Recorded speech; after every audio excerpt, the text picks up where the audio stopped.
I said to move the bonfire somewhere else, and out of nowhere, Smokey Bear shows up and hugs me. So you noticed some wildfire hazards and moved your bonfire to a safer location. Yeah. Yeah, that's Smokey, all right. He likes it when people help prevent wildfires. It hits him close to home. Not everybody gets the hug, my friend. So that's pretty special to get a hug from Smokey Bear. So it was him. Guys, I told you it was Smokey. Okay, well, congratulations, my friend. And thanks for calling. There are many ways to prevent a wildfire. Learn how you can do your part at SmokeyBear.com. Only you can prevent wildfires. Sponsored by the U.S. Forest Service, Ad Council, and your state forester. Hope you enjoyed your meal. And I just want to say, he's lucky to have a brother like you. Lucky? Caring for my brother is far from easy. Waking up every day, lifting him from the bed to the wheelchair to the car to get him to therapy on time, it's no small task between the doctors and the diagnosis, but nothing can disable this love. This is my big brother, my hero. He's part of me, like my arms and legs, so I'll be his. See, there's no time for tired. This starts again tomorrow. He'll be waiting for me. I wake up for him. I know he needs me, but I'm the lucky one, even though I need help now and then. If you're caring for a loved one, visit aarp.org/caregiving for care guides and community, or call 877-333-5885. Caregiving Resource Center. Support for your strength. Brought to you by AARP and the Ad Council.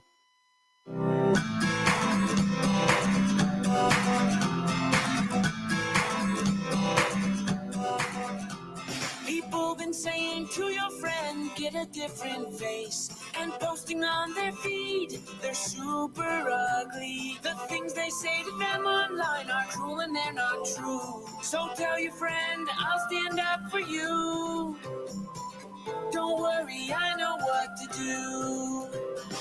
Oh, tell the world I see with an emoji to stop the bullies. Know someone who's being bullied online? Send the witness emoji. It looks like an eye in a speech bubble, and it's in the symbol section near the clocks in your phone. You'll let the world know it isn't cool, and you'll let your friend know you care. Learn more about the witness emoji at eyewitnessbullying.org. Brought to you by the Ad Council. It's the Worldwide Sports Radio Network.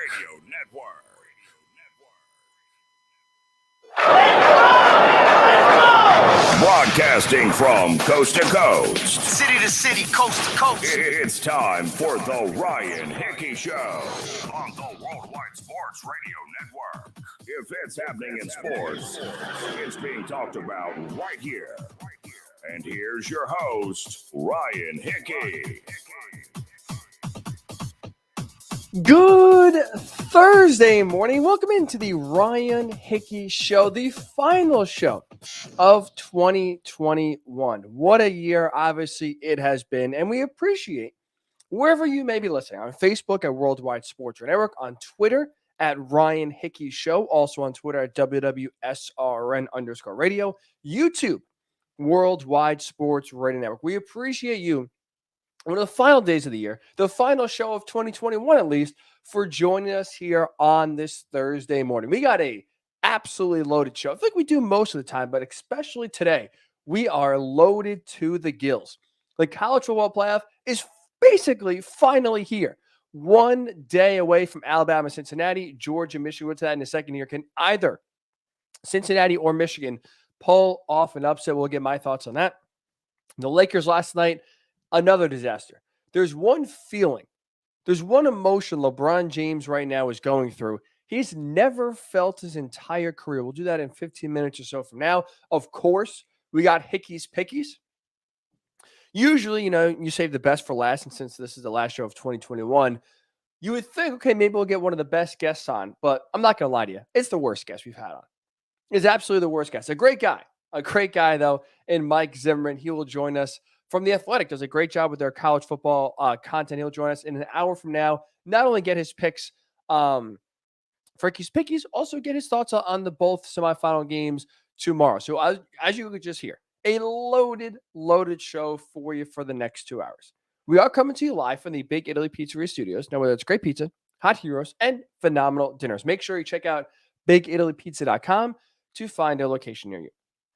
Now, before we get into the college football playoff preview, I do at least want to hit on, obviously, the big news of the weekend and the unfortunate news that is John Madden, unfortunately, passing away at the age of 85 on Tuesday evening. Obviously, very, very sad news.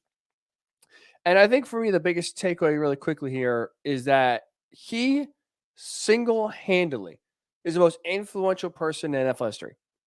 You look at what he's been able to accomplish as a coach with the highest winning percentage for a minimum of 100 games coached. Obviously, he won a Super Bowl with the Raiders, was a legendary broadcaster for over 3 decades. And by the way, made an extremely popular video game that helped kind of, in a world now, right, where everything's online, where at least my generation being 27, and I never really saw him coaching. I kind of, remember him from the broadcast booth, but his last broadcast was 09. At that point, I was 12 or 13.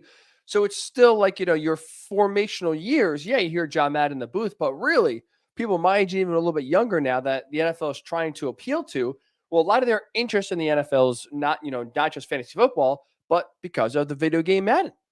People play it. They like their teams, like their players. You create your own player. You get into football without watching football on Sundays. You do so all year round. And part of that is with the Madden video game. So that's why I would say, by far, the most influential person in NFL history, because he has basically touched 3 different spheres, of the football world that really no one else has ever been able to do. If you're a great coach, rarely you are a tremendous coach and a great broadcaster. If you're a great broadcaster, for the most part, yeah, maybe you're an okay player or so, but usually you never have a legendary coach, a legendary broadcaster, and then have a third prong in which you were able to impact the game in many ways. And for, generations past, just your life on this earth with this Madden video game is not going anywhere. That is for sure. So it's unfortunate news, but it's also at the same time, it is nice to see the tremendous tribute and the tremendous outreach from everyone telling their favorite John Madden stories. And you hear not only, what a great coach he was, what a great broadcaster he was, what a great impact and legacy he has on the game, but also what a great person he is. That obviously is even more important than what he's done in the football field. Is just the kind of person he was, what he was like outside of the broadcast booth and outside of the football field. That's really where majority of your time is spent. Around other people, with your family. Are you a nice guy or are you not? And John Madden, by all accounts, was an extremely, extremely great guy on the field and off the field. So we send our condolences to the Madden family. Obviously, a big loss in the football world, but at least we wanted to start the show there, paying respects to an all-time great. And like I said, I think the most influential person single-handedly on the game of football that we have ever seen. So we will move on now to the college football playoff preview. I want to hit on the first game right now, and that is Alabama and Cincinnati. I think Cincinnati is keeping it close. The spread right now in this game is 13.5. They're trying to tell you Alabama is going to dominate. Cincinnati doesn't belong in this game. I think Cincinnati is going to keep it really close, cover the spread, and make Alabama sweat. 2 reasons why I'm a believer in Cincinnati. I'll be honest. I can't go as far as say I think they're going to win the game. I think Alabama's going to win. But making this game the fourth quarter, push them to the very end, there's 2 reasons why. Number one, Cincinnati matches up really well with Alabama. Their style of play matches up well with how Alabama plays. And number 2, Alabama's inconsistency has me believing that the door is open for the Bearcats to make some noise here on Friday. Let's start with the matchup, right? Because we talked about it. They match up well. What does that mean? Well, Alabama, as we know, is a pass-heavy team, right? Their strength of the team is passing the ball. Bryce Young, Heisman Trophy winner. Second in college football with 43 touchdown passes. Jamison Williams, his big-time target, his deep threat target, was one of the best receivers in all of college football. Biletnikoff, finalist, did not win the award as the best receiver in college football, but was a finalist. And you have Alabama 6th in the country in terms of passing offense. So their strength, unlike previous years where we see them run the ball and play great defense, their strength is based on Bryce Young, his right arm, and opening the game up in the passing game. Well, on the flip side, what does Cincinnati do well? What they do well is not only play defense, but play really good pass defense. That's a strength of their team. Stopping the pass, eliminating what other teams do well, in this case, Alabama passing the ball. They're number 2 in the country in terms of passing yards allowed per game defensively. They are locked down. They don't allow a lot of yards through the air. They don't allow any team to really torch them in the passing game. You had Ahmad Gardner, who's nicknamed Sauce. Anytime you have a guy named Sauce, who's nicknamed Sauce on the field, he's going to be really damn good. AP first team All-American. Sauce. Keep an eye out for him tomorrow. He is going to be locked down on one side. On the other side is Kobe Bryant. Second team All-American from the AP. So you have Kobe Bryant on one side. You have Sauce Gardner on the other side. That sounds to me like Cincinnati has the corners locked down. They're going to do a decent job on these Alabama receivers. You got some swag. You got some confidence. They play physical. They don't get intimidated. Again, this is a team that's already gone to Notre Dame and won. They have been battle tested, unlike previous group of 5 teams. They have, played well on the big stage. And now you look at Alabama, their strength of the offense, their strength of the team being the pass game. Well, they're also going into this game taking on a very strong and potent Cincinnati defense, especially in the secondary. And Alabama's missing really their security blanket and John Mechie. Unfortunately, towards ACL in the SEC title game, he will not be playing on Friday in the Cotton Bowl. That's huge because, look, Jameson Williams is the deep threat, right? He is the explosive guy. He's the guy who gets all the headlines and all the big-time yards and touchdowns. But John Mechie is basically Bryce Young's security blanket. He was number 1 on the team for Alabama in terms of receptions. He had over 90 catches this year. So, yeah, Jameson Williams is the deep ball threat. Jameson Williams is a home run hitter. He's the guy that, we all fawn over. And again, he was a Biletnikoff finalist. You need a third down. You need a throw. You got to make in a big-time clutch situation. The guy Bryce Young has turned to in these situations has been John Mechie. He's been the security blanket. He has been the outlet, the if you will. And now he's out. That's a huge, huge loss for Alabama. So now you have a legit defense led by Luke Fickell. They're physical. Again, they're tough. And especially in the secondary, that's where their strength is. Going against a pass-happy Alabama team, you're now looking at a matchup where Alabama is truly going to have to earn it. This isn't going to be a walkthrough like Alabama walked over Washington a few years ago in 2016, or walked over Notre Dame last year, or blew out Michigan State. This is going to be a battle. This is going to be Alabama getting pushed in the semifinal for the first time since the first year of the playoff in 2014 when they lost to Ohio State. This is going to be a great, great game. And another reason why Cincinnati is keeping it close, why I think they're going to cover easily the 13.5 points is this. When you have lesser talent, let's call it for what it is, right? Cincinnati just on the field, lesser talent than Alabama. How do you close the gap in a game? How do you make up for the lack of talent everywhere? Well, one of those is turnovers, right? Flipping the game on its head, getting extra opportunities for your own offense, maybe on a short field, and really kind of swinging momentum your way. One of the biggest ways is turnovers. Well, guess what Cincinnati does well? Guess what they are one of the best teams in the country at doing? Forcing turnovers. They have the 3rd most takeaways in all of college football. They play 13 games a year. They have 29 turnovers, basically over 2 a game. So if you can get an interception of Bryce Young, you can get a strip sack or a fumble recovery, especially in Alabama's end, all of a sudden that flips the game on its head. You give yourself an extra chance or 2 on offense, especially with a short field. You now start to get in Alabama's head about ball security and maybe have Bryce Young double clutching or maybe thinking twice about throwing a ball because he's a little gun shy because he just threw a pick last series. That is how the game gets close. That is how Cincinnati, again, keeps themselves in the game and pushes Alabama to the brink. So you look at Cincinnati, what their strength is, their secondary, forcing turnovers. Those are the 2, biggest things that Alabama, you would say, does well. I think that matches up well. I think Cincinnati is really going to have themselves a solid day locking down Bryce Young. But you also look, too, Alabama this season. Have they been dominant, consistent Alabama like we're used to seeing? Absolutely not. Absolutely not. This team has been a roller coaster all season long. So that's another reason why I'm, believing Cincinnati's keeping this close. Since Alabama, by far, played the best game of the season against Georgia in the SEC title game, right? Bryce Young had 421 passing yards. He had 3 touchdowns. Hanging 41 points on a Georgia defense that hasn't allowed more than 17 all season long is very impressive. But are we really going to sit here and pretend the Alabama we saw in Georgia in the SEC title game is going to be the team we see on Friday? Because guess what? We have rarely seen that Alabama team that showed up in the SEC title game at any other point this season. I can't trust that they're going to put 2 games in a row together of that elite play, because guess what? They haven't done so all season long. Look at the week before the SEC title game. Auburn, with a backup quarterback who was banged up, with a team that had some bad injuries and had a down season, Alabama scored just 10 points in regulation. Now, they won the game in 4 overtimes. You're on the road. It's a rivalry game.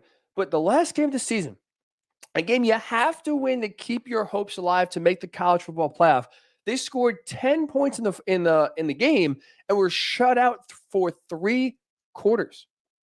But that's not the only time they struggled. Arkansas, the game before that, they won by 7, which their defense really struggled. They scored just 20 points, and when they won 20-14 over LSU, who, by the way, LSU finished last in the SEC West. They had to hold on for dear life to beat Florida 31-29 after getting up early in the first quarter and going to sleep the last 3 quarters. And by the way, they have a loss in the season as 18.5-point favorites to Texas A&M. This Alabama team has been anything but consistent, anything but dominant this year. So yes, the last game we saw of the Crimson Tide, they blew out Georgia. They absolutely dominated them and took them to the woodshed. But are we really going to sit here and pretend that Alabama team is going to show up again on Friday? Absolutely not.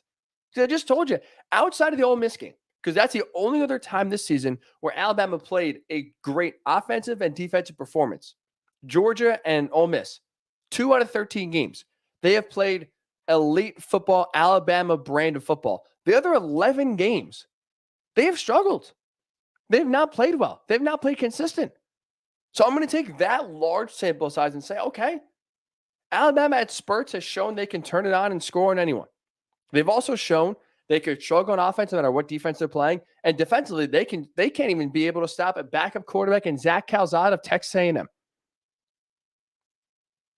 So I'm telling you, Cincinnati's keeping this close. 13.5 points. If you're a betting man or woman, take the 13.5. Bearcats are keeping this close. The season for Alabama has been up and down.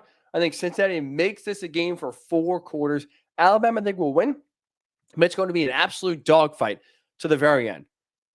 And in the other game, I think Georgia's beating Michigan. I think Georgia's beating Michigan and covering the 7.5 points. I think this is a big bounce back game for the Bulldogs because here's why. This is the best matchup they could have gotten. Michigan and Georgia play extremely similar styles of football. The big benefit for Georgia, they got better players.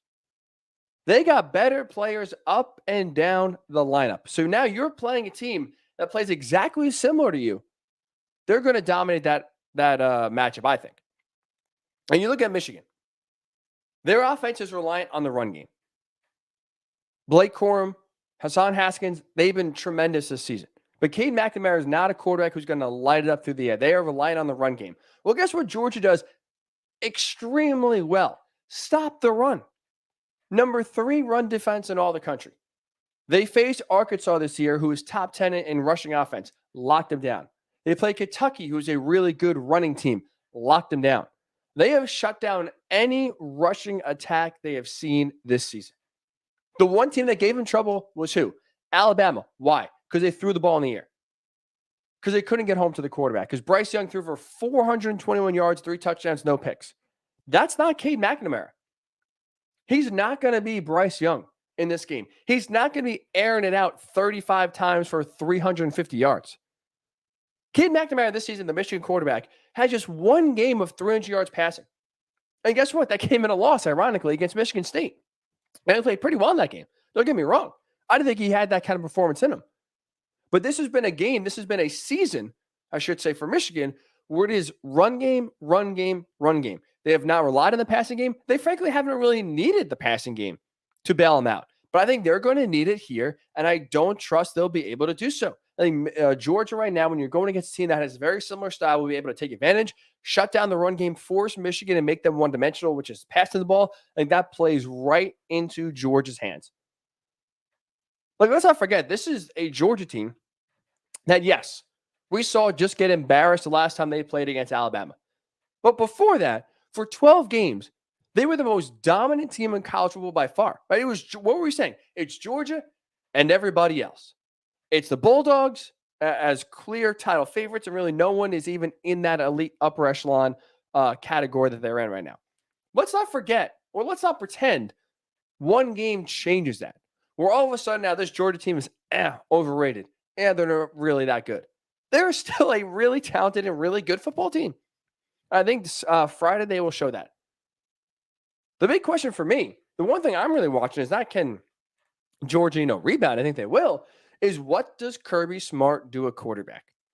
Stetson Bennett starting. They have said all week, the coaching staff, whether it's Kirby, whether it's offensive coordinator Todd Monken, they have said Stetson Bennett is our guy. Look out for JT Daniels, I guess we'll call him now backup, the former starter, the more dynamic quarterback. Especially if Georgia has a hold on this game, if they're controlling the game, I think we'll see JT Daniels in at some capacity.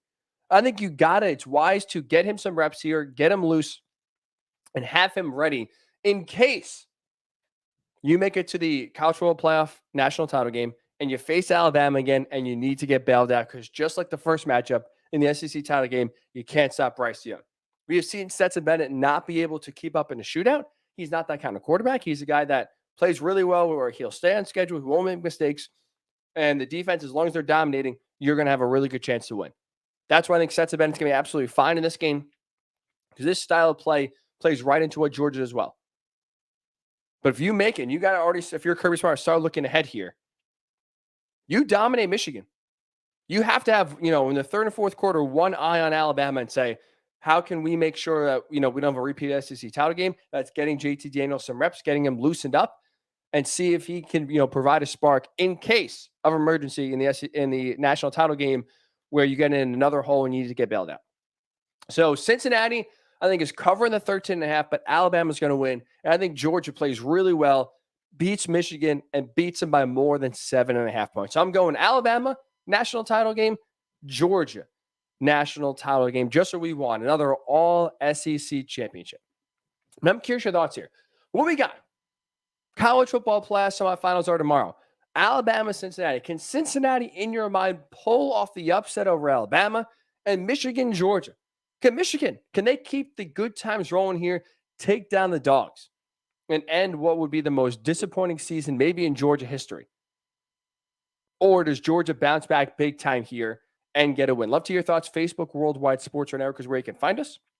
Live stream is right there. Make sure you comment in the comment section of the live stream. Georgia, Michigan, Cincinnati, Alabama. Tweet us at Ryan Hickey Show on Twitter at Ryan Hickey Show or at WWSRN_radio. When we return here on the Ryan Hickey Show, the Los Angeles Lakers lost again last night. Basically an evergreen tweet at this point.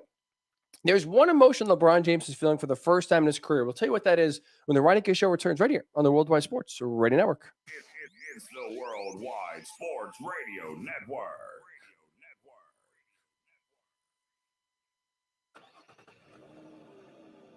Of course my kid's in the right car seat.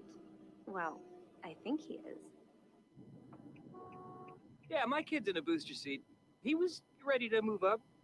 He is ready, right? Her car seat looks like the right size.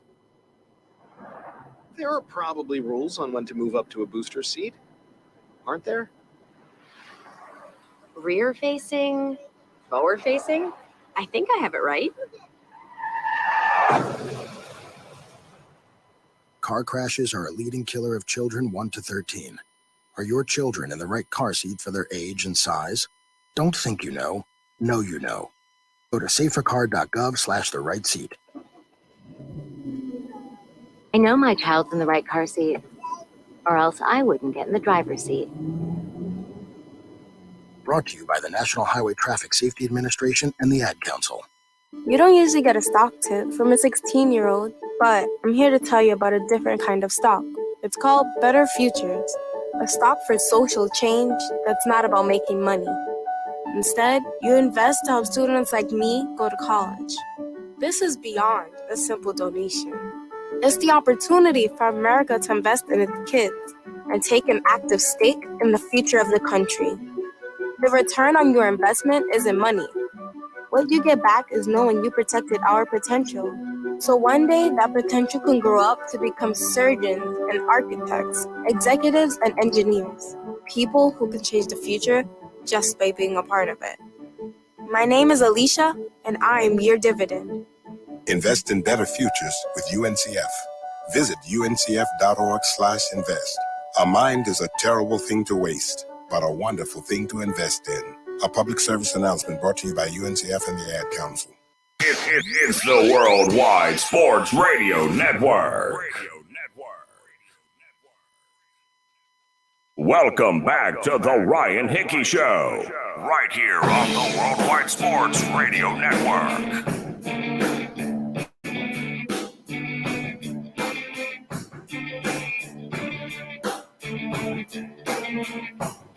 And welcome back into the Ryan Hickey Show. 15 minutes from now, peanut butter and jelly, to me, is the best combo in the world.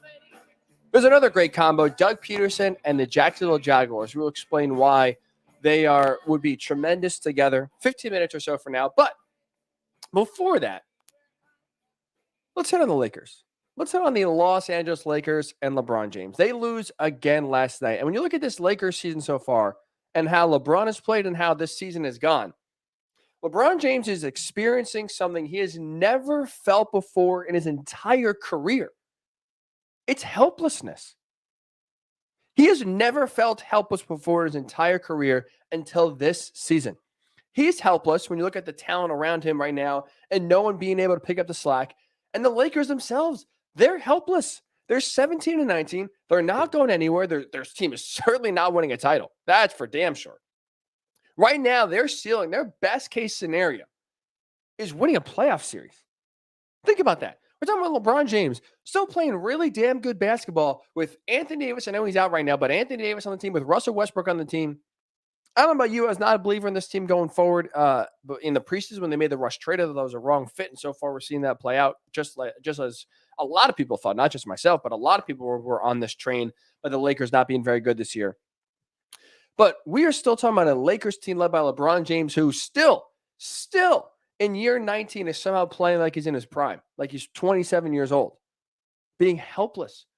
Talking about just, a successful season at this point would be winning a playoff series. This has been a season from hell for the Lakers and specifically LeBron James. And guess what? There's really no escape. Last night I thought was the perfect encapsulation of this. So they lose to the Grizzlies last night. John Morant goes off 41 points. Such a great young player. It's so much fun watching John Morant ball out. But if we look at it from LA's perspective, another game where LeBron plays great, gets no help. You had LeBron last night go for 37 points, 13 rebounds, made 8 threes, tying a career high. He was unconscious from deep. But guess what? They lose the game in part because he gets zero help elsewhere. No one else is able to step up. You had Russ. Hey, if you're a triple-double counter, if you're a triple-double enthusiast where you forget about the game, forget about the score, all you care about is getting triple-doubles, or Russell Westbrook, had a great game again. 16 points, 10 rebounds, 12 assists, another triple-double for Russ. But by the way, another loss for the Lakers in which Russ gets a triple-double. Not doing a ton that contributes to winning. There's a ton to pad the stat sheet, and I love Russell Westbrook, to be fair. I love his energy. I love his passion. I do think he plays with a style that I respect so much. With that said, that style is not conducive to winning, and we're seeing that play out right now. You have Carmelo Anthony coming off the bench, shooting 2 for 11 in this game. Obviously, Anthony Davis is going to be out for a month. But it's another now wasted performance by LeBron, which the Lakers can't figure it out, can't finish a game, can't get a win. Again, LeBron James is in year 19. It is his birthday today, actually. Happy birthday, LeBron James, 37 years old. I'm sure he wakes up today miserable after another loss. As Michael Scott would say, sorry your party's so lame. Sorry your birthday's so lame. Parker's, you had no help around your teammates. But this is now, coming off of last night, the 6th consecutive game which LeBron James has scored 30 or more points. In that stretch, in these last 6 games, he's averaging 35 points, 10 rebounds, 7 assists, and we are doing so in an insanely efficient way. In these 6 games where he's averaging 35 points, he's shooting 57% from the field. We told you he hit 8 3-pointers last night. That's not the only game he's been hot. The last 6 games, he's shooting 40% from 3. So he is unconscious. Again, he is playing right now some of the best basketball he's ever played in his career at age 37. But in those 6 games, where we just told you LeBron James is shooting, basically can't be stopped, shooting almost 60% from the field, shooting 40% from 3, the Lakers in those 6 games, 1-5.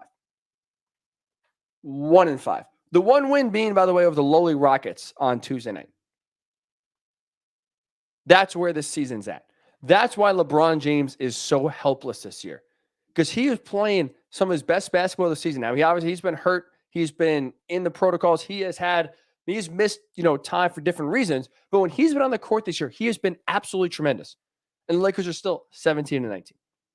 1-5 in the last 6 games when he's playing some of the best basketball he's ever played as a Laker. He's helpless. He's never felt this feeling before. When he's been on, when he's been playing great, that's led to wins, whether it's in Cleveland, whether it's in Miami, whether it's back in Cleveland, whether it's in LA the first 2 years. His teams have gone how LeBron has gone. And this year is quite the opposite. And a large reason for it, not because of injuries, not even because specifically Russell Westbrook, it's defense. It's absolutely defense. You see the names on the roster. You see LeBron James. You see Anthony Davis when he's healthy, which is a rarity. You see Russell Westbrook. You think, okay, this team is going to be led by their offense. This team is going to be an offensive juggernaut, and they're going to outscore everyone. Maybe not, 2014, 2015, 2016 Warriors-esque, but they're going to be scoring a lot of points. But the true identity of the Lakers in this LeBron James era is defense. Right? The 2020 season when they won the title. They won the title because they played great defense the entire season, especially in the playoffs. They were 3rd in the NBA in defensive rating in 2020, the year they won in the bubble, the only championship that LeBron has won in LA. They had tremendous defenders. I know Avery Bradley opted out of the bubble, but when he was in there on the team for LA in the regular season, he was a tremendous defender. He had Alex Caruso, a tremendous defender. Kentavious Caldwell-Pope, a great wing defender. You had guys that could play good defense. And guess what? When you bring in a Russell Westbrook, when you make that trade, when you make some of the signings like Carmelo Anthony that the Lakers did, you have to sacrifice players. And those players, Alex Caruso, obviously goes to Chicago. Avery Bradley is back, but not the same Avery Bradley we saw a few years ago. Kentavious Caldwell-Pope goes in the Russell Westbrook trade. Now he's elsewhere. So a lot of the good defenders LA had when they won the title 2 years ago are now gone. And now when you look at Russell Westbrook, not a very good defender. Anthony Davis, solid defender, but again, not healthy, not out there. This is, they threw defense. They basically sold their soul to the devil, the Lakers did, with the offseason moves that they made by saying, screw defense, we're not playing it. We're just going to, hope we outscore everyone with AD, LeBron, and Russ. That 3-headed monster really is going to just be unstoppable enough to where even if we don't defend well, we'll still be winning games. And that is absolutely not the case.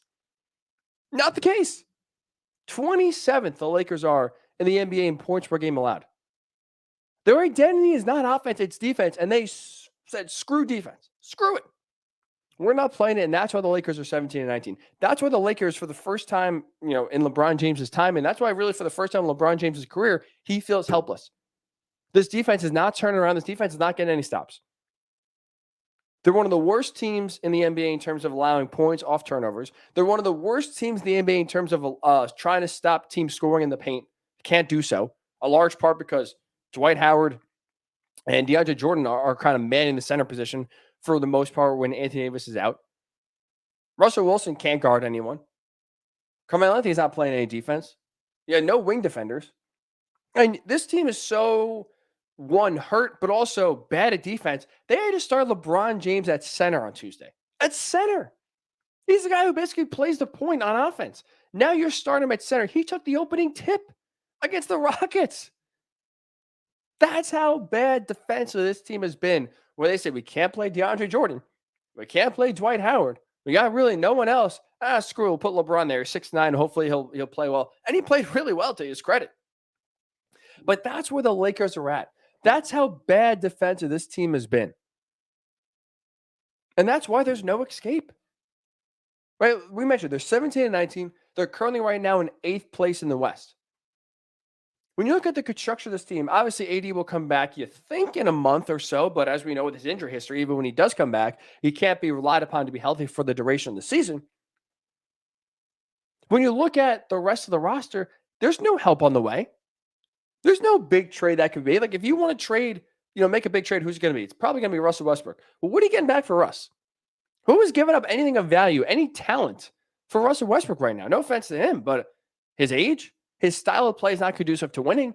No one's giving up a good young player or a really, solid group of veteran players that can contribute to a championship team for Russell Westbrook. So you're not getting there's no trade out there that LA can make that can shake it up and all of a sudden give themselves a chance to win a title with LeBron playing some of the best basketball in year 19. That goes back to the helpless feeling LeBron is feeling right now for the first time in his career.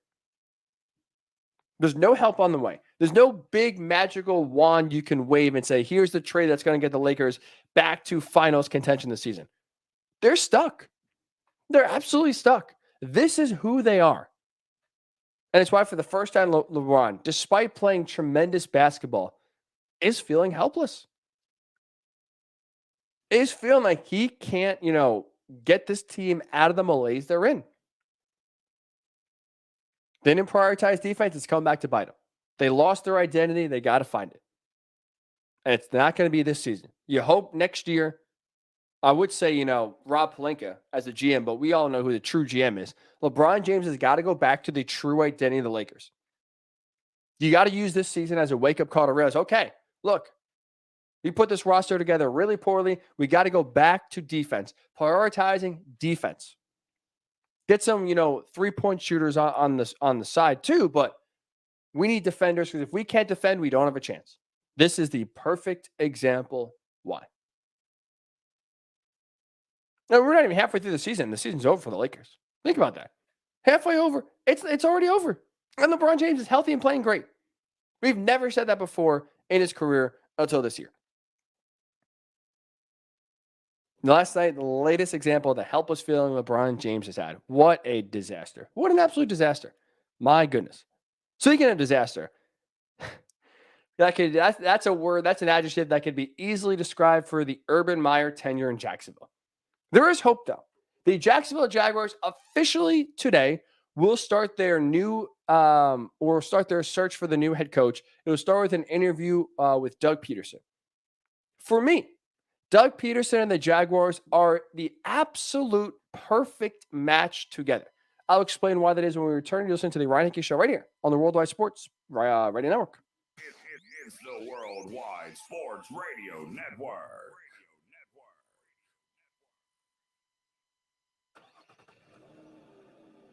Of course my kid's in the right car seat. Well, I think he is. Yeah, my kid's in a booster seat. He was ready to move up. He is ready, right? Her car seat looks like the right size. There are probably rules on when to move up to a booster seat, aren't there? Rear facing, forward facing. I think I have it right. Car crashes are a leading killer of children 1 to 13. Are your children in the right car seat for their age and size? Don't think you know you know. Go to safercar.gov/the right seat. I know my child's in the right car seat, or else I wouldn't get in the driver's seat. Brought to you by the National Highway Traffic Safety Administration and the Ad Council. You don't usually get a stock tip from a 16-year-old, but I'm here to tell you about a different kind of stock. It's called Better Futures, a stock for social change that's not about making money. Instead, you invest to help students like me go to college. This is beyond a simple donation. It's the opportunity for America to invest in its kids and take an active stake in the future of the country. The return on your investment isn't money. What you get back is knowing you protected our potential. So one day, that potential can grow up to become surgeons and architects, executives and engineers, people who can change the future just by being a part of it. My name is Alicia, and I'm your dividend. Invest in better futures with UNCF. Visit uncf.org/invest. A mind is a terrible thing to waste, but a wonderful thing to invest in. A public service announcement brought to you by UNCF and the Ad Council. This is Nnamdi Asamoah. I play football for the Philadelphia Eagles, but what I do off the field with United Way might be more important. I'm a volunteer tutor and mentor. Why? Because over 1 million kids a year drop out of school, and that's not okay. It takes 12 years to create a graduate, but it takes about the same time to create a dropout. And the difference between a child becoming one or the other could be me, or it could be you. Studies show that if we get to these kids earlier, their chances are better. And kids who read well by 3rd grade are more likely to graduate. So join me in United Way. Suit up and take the pledge. Become a volunteer reader, tutor, or mentor. Because when a child succeeds, we all succeed. Give, advocate, volunteer, live united. Take the pledge at unitedway.org. Brought to you by United Way, the Ad Council, and the National Football League. It's the Worldwide Sports Radio Network. Welcome back to the Ryan Hickey Show, right here on the Worldwide Sports Radio Network.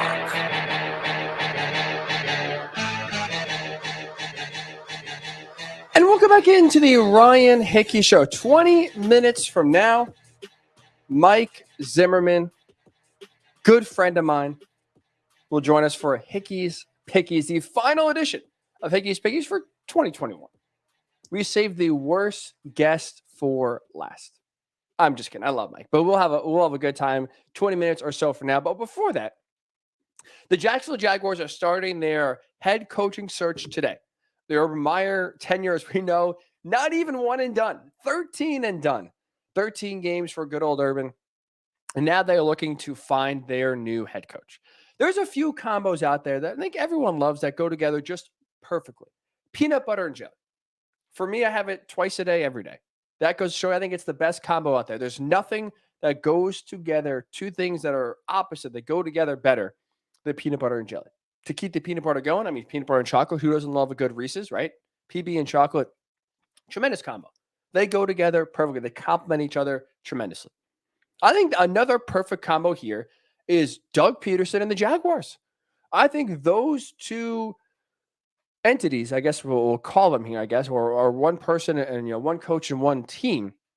I think there's a coach and a team that fit better together that are looking for a new head coach than Doug Pederson and the Jaguars. Here's why. From Doug Pederson's perspective, right? I think he's going to be a popular man. He's going to be a guy that's going to be getting a lot of interviews. So when you look at the potential openings, when you look at the possibilities that Doug Pederson could go, the Jaguars, obviously, he's interviewing with them today.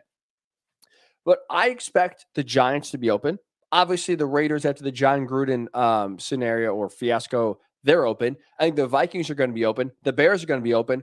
I would say the Seahawks are going to be open. But there's a question mark there. Broncos, Texans. There's just possibilities. Not every job is going to be guaranteed to be open, but those are the ones you got to be looking out for that could have an opening. Giants, Raiders, Vikings, Bears, Seahawks, Broncos, Texans. Obviously, Jacksonville being included in that. I think if you're Doug Pederson, the most attractive job of the ones I just listed are the Jaguars. Think about it. You get now to work with the #1 overall pick in Trevor Lawrence, a guy who was compared to the greatest quarterback prospect since Andrew Luck. Andrew Luck was a great quarterback for the Colts. Cam is prospect a no-brainer. That is what Trevor Lawrence is being compared to. You look at what Doug Pederson was able to do with Carson Wentz, and he built him up to be an MVP. He's worked with a young quarterback before, so he has experience in working with young talent. He has experience in building them up to get the most out of them. And when you look too, all right, Trevor Lawrence, rookie year, not great, right? Pretty bad. But with that said, I'm kind of almost like just using this year as a wash. Flushing it out, really not thinking about anything, because you look at look at Urban Meyer. Guy was, bringing drama to the organization every single day he was there. The offense is extremely poor. The offensive line is horrendous. You don't really have a true offensive mind that can get the most out of Trevor Lawrence in the building. So honestly, I know Trevor Lawrence is really not throwing any touchdown passes. He's looked lost at times, taking a lot of sacks, throwing a lot of bad picks. I am kind of throwing this entire year out, flushing it, and really not thinking twice. Trevor Lawrence is still going to be, in my mind, a really damn good quarterback in the NFL. So if you're Doug Pederson, you get your hands on a guy who, again, is supposed to be the best quarterback prospect since Andrew Luck. You've already had experience in your career working with young rookie quarterbacks and getting the most out of them. You look in the AFC, right? The AFC is the young quarterback conference. We have Josh Allen. You have Patrick Mahomes. You have Joe Burrow on the rise. You have Justin Herbert coming up. You have Lamar Jackson. If you're Doug Pederson, I think you can feel confident in saying, my guy, Trevor Lawrence, is going to be in that category. In a year, 2 years, 3 years, he's going to be one of those quarterbacks that can win me any game, just like Joe Burrow, just like Patrick Mahomes, like Lamar, like Josh Allen. You can feel confident that you have a guy that can be in that category, go toe-to-toe with these other great young quarterbacks you're going to be facing for the next decade, and feel good that, you know what, we got a chance. Anytime we step on the field, we got a shot. So that's really enticing that no other team gives you. The Giants' quarterback situation is a mess. I'm not a big Derek Carr guy in terms of bringing you to the promised land. Kirk Cousins is what he is. I love Justin Fields, but there's a lot to work with there. Broncos need to find a quarterback. Texans need to find a quarterback. The Seahawks are without a quarterback. I think Russell Wilson is going to get traded. So you look at the other options here. This is the best and gives you the spot with the most potential to hit at the quarterback with the highest ceiling. You look too, all right, you have a lot of roster flexibility. The Jaguars are really bad, as we know, but you have a lot of avenues to get talent on this team quick. They're most likely going to have the number 1 overall pick in the draft. Whether you trade back and get more picks, whether you take Aiden Hutchinson, whether you take Kayvon Thibodeau, whatever you want to do, you're going to have a great chance to add an extremely talented player right away off the bat. The Jaguars are projected to have 5 picks in the top 100. So you're going to have a lot of, again, talented players coming on in. And they're projected to have the 3rd most cap space of any team in 2022. So you can sign players. You can bring in maybe some vets or, second contract kind of guys to get talent around Trevor Lawrence, because he really has had none so far in his career. The best player he's had is James Robinson. And for whatever reason, Urban Meyer didn't want to play James Robinson. So there's going to be talent surrounding Trevor Lawrence, and Doug Pederson is going to help bring that in through the draft and through free agency. So you got a really young quarterback that I think is going to be, his talent is endless. I think he can be one of the best quarterbacks in the game. You have a roster that is malleable, where you can get through, bring young guys in through the draft. You can bring free agents in and veterans in through free agency. And also, by the way, look where Doug Pederson was his last stop, Philly. That was an insanely pressurized situation. He was in a pressure cooker. Those fans want to win. Now, to Doug's credit, he won in year 2, but he was fired after year 5. If you're Doug Pederson now, you go from an insanely intense situation in Philly to Jacksonville, where he'll be hailed as a savior. Coming off the Urban Meyer disaster, you bring in Doug Pederson, who brings competence, who brings a Super Bowl championship with him. He's going to be hailed as a savior. There's going to be Jaguars fans in the streets bowing down like he's Jesus Christ. They're going to be throwing palms on the ground as he's walking into the stadium.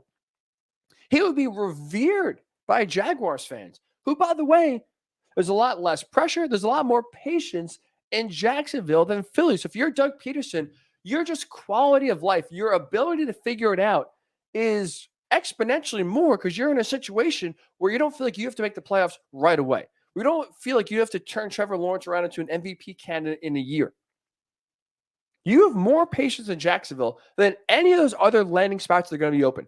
The Giants, the Raiders, Vikings, Bears, Seahawks, Broncos, Texans. You're going to have more patience in Jacksonville than any other team. You're going to have a better quarterback than any other team I just listed that's open, and you have ways to improve the roster. If you're Doug Pederson and you're looking at jobs and you want to get back into head coaching, I think the Jaguars are the perfect fit for him. And if you're the Jaguars, I think there's no better option as a head coach than Doug Pederson. He checks every single box I think Jacksonville is looking for. I think after getting burned by Urban Meyer, after getting embarrassed by a guy with no NFL experience, I think it's safe to say Jacksonville's looking for a guy with NFL experience. Well, check that box. Obviously, Doug Pederson has that. Head coach in Philly for 5 years. Before that, he was the offensive coordinator in Kansas City for 3 years.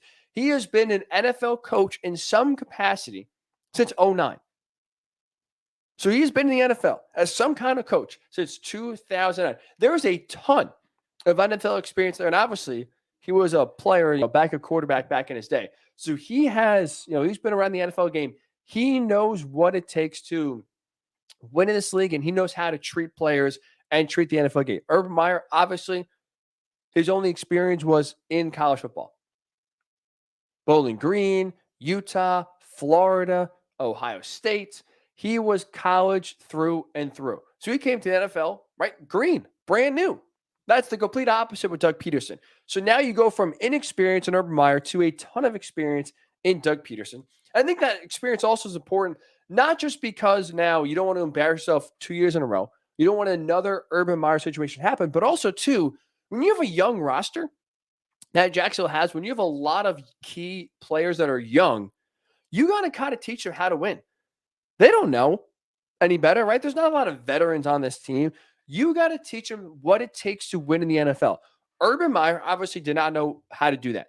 He's never been in the NFL. He doesn't know how to win in the NFL. And he thought, for whatever reason, I guess it's going to be a lot easier than it actually ended up being. Well, Doug Pederson knows what it takes to win. That guy has a clue. He's won a freaking Super Bowl. He knows what it takes to win at the highest level. I think he will coach his guys up, coach a lot of those young players up to get them to do the right habits, to get them in the right mindset, and to get them and teach them how to play consistently good football on a week-by-week basis. I think having that head coaching experience before is huge. Because look at the other candidates out there, right? Byron Leftwich, the former Jaguars quarterback, now current Buccaneers offensive coordinator. Brian Daboll, the Bills offensive coordinator. Eric Bieniemy, the Chiefs offensive coordinator. I think it's smart for the Jaguars to go offense with Trevor Lawrence. And those are obviously some of the hot coordinator names that either have been requested to be interviewed or I think will be requested to be interviewed by the Jaguars. The thing that all three of those guys have in common, though, Leftwich, Daboll, Bieniemy, is zero head coaching experience. I think all are really solid options. But where Jacksonville is right now, the mess that Urban Meyer left this organization in the less than year he was there, I do think it really behooves Jacksonville to bring in someone with NFL experience as a head coach who knows what it takes to win and has already kind of knows the expectations of being a head coach, knows kind of not learning, or you're not having a guy learning on the job. Even though Leftwich, Daboll, Bieniemy, I've been in the NFL for a while. They would still transition. They would still have a learning curve in the NFL where Doug Pederson would not have that. Another feather in Doug's cap, another reason why I think if you're the Jaguars, he's the perfect option is he's had a lot of success as a head coach. His record in Philly, 42-37-1. Obviously, he won a Super Bowl. And in the 5 years he's in Philly, he made the playoffs 3 times. And you look even with the Eagles, the state of Philadelphia, before Doug Pederson got there, in the 5 years between Andy Reid and Chip Kelly that Pederson got there, Eagles win the playoffs 1 time. So it's not like he inherited an Eagles team that was littered with talent, ready to win a Super Bowl, and basically kind of Doug just took over the reins and kind of stood back and let the team go. No. He had to take over a team that was perennially losing. He had a rookie quarterback in Carson Wentz to work with, and he faced adversity in losing an MVP quarterback late in the year and still won a Super Bowl. So look where the Jaguars are now, where they've made the playoffs 1 time in 5 years, where they are, they need a lot of work. Doug Pederson has showed, like he did in Philly, he can rebuild a team and rebuild them relatively quickly to become playoff contenders. So I think for me, Doug Pederson has everything the Jaguars are looking for. And if you're Doug Pederson, the Jaguars have everything you are looking for. I think it's a perfect match. Peanut butter and jelly, peanut butter and chocolate, Doug Pederson, the Jaguars. I think it's an absolutely perfect match. Pederson is interviewing today for the Jags head coaching job. I think that is absolutely the guy Jacksonville should hire. Love to hear your thoughts if you agree or not. Facebook Worldwide Sports Network, Twitter, WWSRN_radio, at Ryan Hickey Show on Twitter as well. Is Doug Pederson the perfect fit for the Jaguars? We'll get your thoughts. And when we return, Hickey's Pickies time with the hardest guest I've ever had to book for the show. Ladies and gentlemen, we got him. Mike Zimmerman, Hickey's Pickies, next right here on The Ryan Hickey Show. It's the Worldwide Sports Radio Network. Do current market conditions have you nervous? Our experienced team of financial professionals at Heritage Harbor Financial Associates understands that no two investors are alike. We all have different goals, needs, and appetites for risk. That's why the one-size-fits-all approach does not work, especially when planning for retirement. At Heritage Harbor Financial Associates, we analyze your unique investment style so that you can work toward your individual retirement goals on your terms. Heritage Harbor Financial Associates can help you take steps to reach your retirement goals by providing a wide array of financial products to fit your needs, even for the risk-adverse. Give us a call at 631-331-6599 to learn more or to set up an appointment with one of our financial professionals. You can also find us on the web at hhfa.org or on Facebook at facebook.com/hhfa.org. Our number again is 631-331-6599. That's 631-331-6599. Investments in stocks, bonds, and mutual funds and variable annuities are not FDIC insured and are subject to fluctuation in value and market risk, including loss of principal. Heritage Harbor Financial Associates offers securities through AXA Advisors LLC, New York, New York. Member FINRA, SIPC. Annuity and insurance products offered through AXA Network LLC. Edward Lehman has been a trusted insurance advisor for over 16 years with insurance solutions for auto, home, commercial, life, and retirement. He's located at 54 Sunnyside Boulevard, Suite H in Plainview. That's just 1,000 feet south of 495. Local agent, local advice. The time to think about insurance is before you need it. So do yourself a favor, and before you pay your next insurance bill, give Ed and his team a call, 516-935-3900, or visit him online at www.allstate.com/EL. Edward H. Lehman Insurance is your trusted insurance advisor. This is Mario Andretti.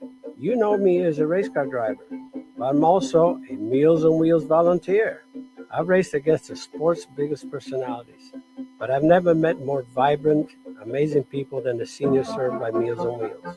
As a volunteer, you deliver a hot, nutritious meal and a friendly hello to someone just like your mother, grandfather, or next-door neighbor. These seniors are inspiring people with incredible stories to share, and they love to see you. The smiles you get back are priceless. Delivering with Meals on Wheels is easy, and you don't have to drive like me for it to be quick. You can volunteer your lunch break once a week or just once a month. With 1 in 6 seniors facing hunger and many more living in isolation, your lunch break can make a real difference. So, America, let's do lunch. Volunteer your lunch break at americaletsdolunch.org. This message brought to you by Meals on Wheels America and the Ad Council. Okay, Simon, what are you wearing right now? Nothing. That's right. And what do people normally wear? Exactly. So now Mommy's going to teach you how to dress yourself. Clothes keep us warm, they look good, and if we go out without them, the neighbors will talk. So it's important to know how to get dressed. Here's how it's done. Underwear always comes first, name tag at the back, then pants, then shirt. Get the first button in the right hole, or you have to start all over. If you're wearing a tie, it goes over, round, through, and pull tight. Tuck your shirt into your pants and zip up your flap. Socks going first, then shoes right on right, left on left. With shoelaces, just take the ends, cross them over, switch the loops. The rabbit goes down the hole, pull tight, and you're left with bunny ears. I love bunnies. Good to know. Now remember, spots don't go with stripes, socks don't go with sandals, and if you've tucked in your shirt, wear a belt. Got it? Why are your pants on your head? Parenting is hard to do in just 2 minutes. Spending just 2 minutes twice a day making sure they brush their teeth is easier and could help save them from a lifetime of tooth pain. Fun 2-minute videos to watch while brushing, visit 2min2x.org. That's 2min2x.org. A message from the Partnership for Healthy Mouths, Healthy Lives, and the Ad Council. It's the Worldwide Sports Radio Network. Welcome back to the Ryan Hickey Show, right here on the Worldwide Sports Radio Network.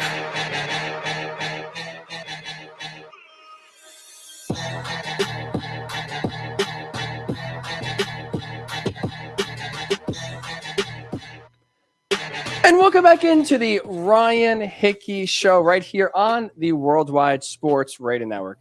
Now, usually I will say, since it's the last show of 2021, happy early new year, by the way, to everyone listening here. We always appreciate you finishing off 2021 on a high note. Like join us on the Ryan Hickey Show. Usually you want to save the best for last. That's always kind of the goal. That's always kind of how people want to, the saying is what? You want to finish strong, right? The old sports cliche, it's not about how you start, but how you finish. Well, I'll say this. We are finishing on the worst note possible. This has been the hardest guest I've ever had to book on the show, but he has finally appeared. It is Mike Zimmerman, incredibly talented and smart sometimes college football podcaster, content creator for The Athletic. Zim, man, we appreciate you finally carving out for a few minutes here on the Ryan Hickey Show. Thanks for coming on, man. Did you ever think that maybe I was delaying this and I wanted to be the last guest of the year? Maybe that was part of my plan the whole time. You know what? No, I have not. Okay. And I like the thought because, like I said, we're trying to end here on the worst note possible. This is hopefully going to be the worst show of the year. That is the goal here. We're trying to really come in. We want to start 2022 on a strong note. How do you do that? By coming off a really bad note in 2021. So that's why I'm glad that you had the foresight back in September to think, you know what?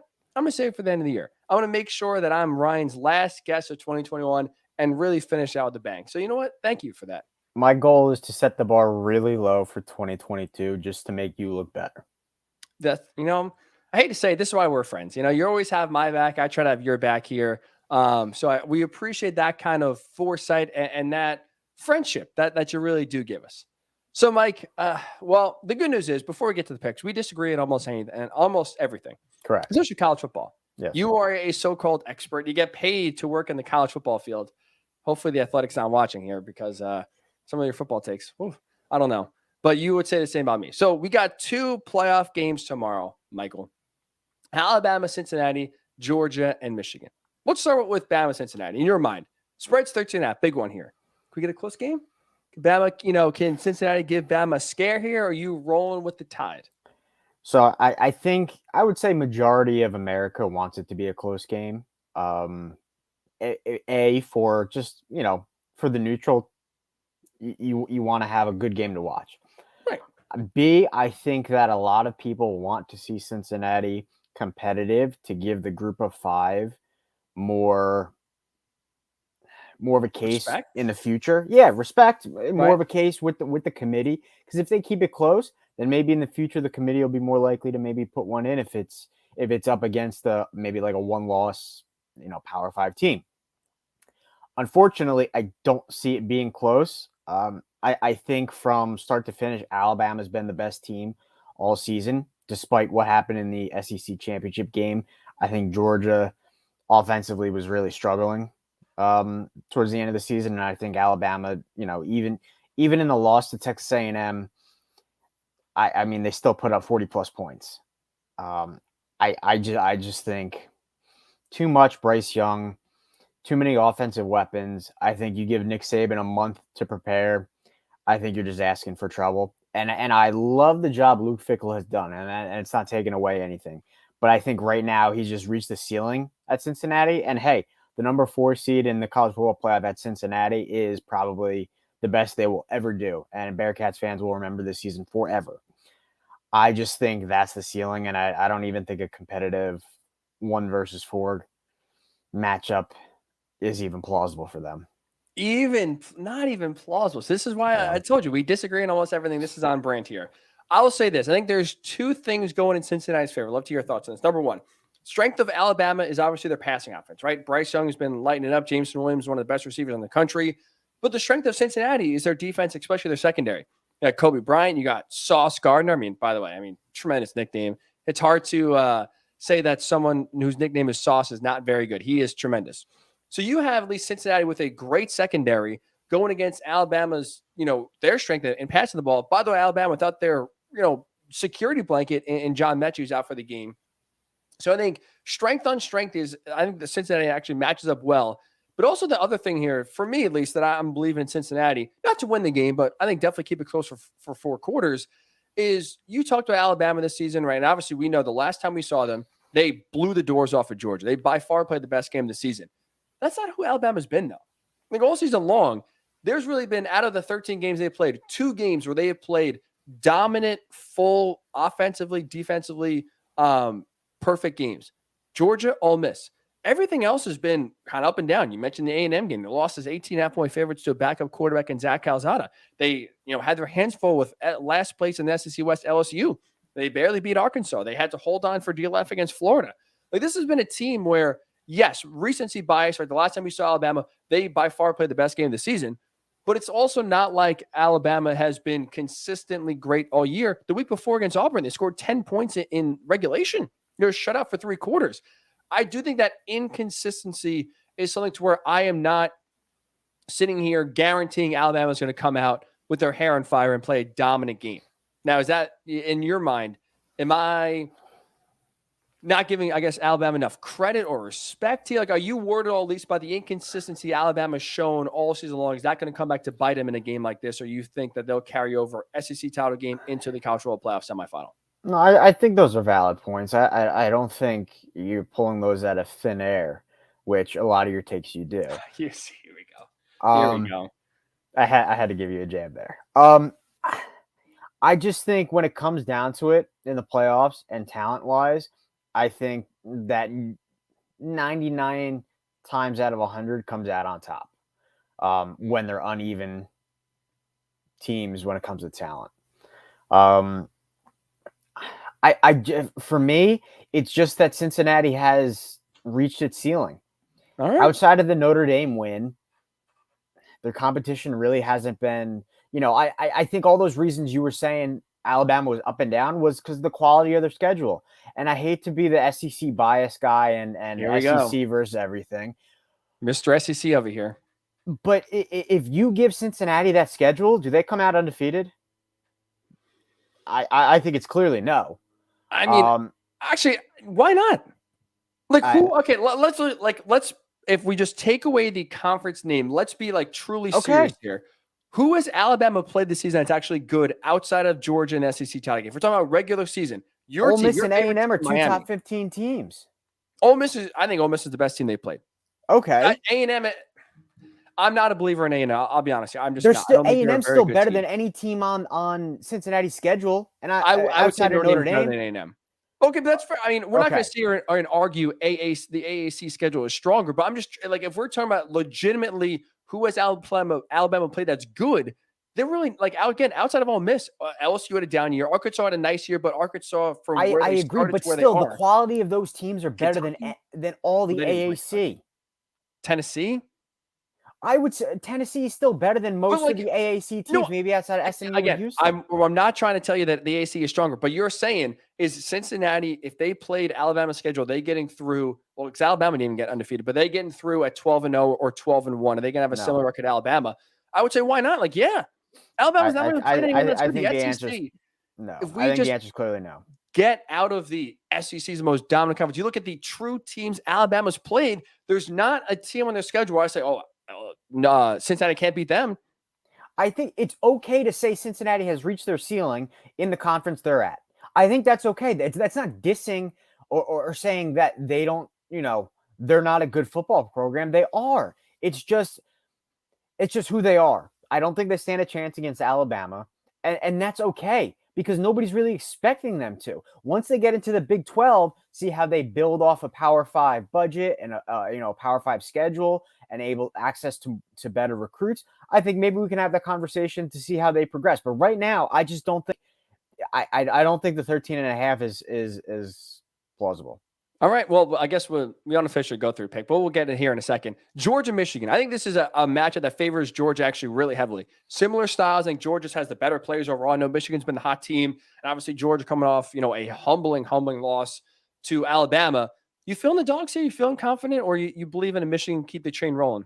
So I think most of the time the 2-3 matchup is usually the better matchup, more attractive one, and I think that's the case with this one. I do think they're very similar in terms of play stout defense, right? Don't turn the ball over on offense. Yep. Where I would give Michigan the edge here is now I'm not. I won't tip my hand for picks yet, but I think the thing that Michigan has going for them is I think they'll be able to match up better against Georgia's defense than Georgia's offense will against Michigan's defense. Because and that's not a diss on Georgia's defense. I think Georgia's defense is the best unit in college football. I think that's saying more about how poor Georgia's offense is. They struggle to move the ball the past month and a half. And I think if it comes down to a one possession game or, time of possession, I think Michigan stands a very good chance in winning that battle, which would give them a chance to win the game. I think Michigan has flown under the radar a lot because they haven't been sexy, right? They've just been winning games, not flashy, good defense. Aiden Hutchinson, probably the best player in college football. That's who my Heisman vote would have went to. Same. Look at that. Great minds think alike, and we can agree on something. Okay. You know what? Maybe I'll change that. But perfect. You know what? Get the wrong answer again. Perfect. But I think that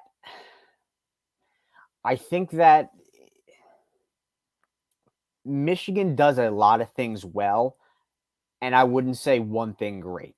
But I think that bodes well for a team against Georgia whose offense is just below average.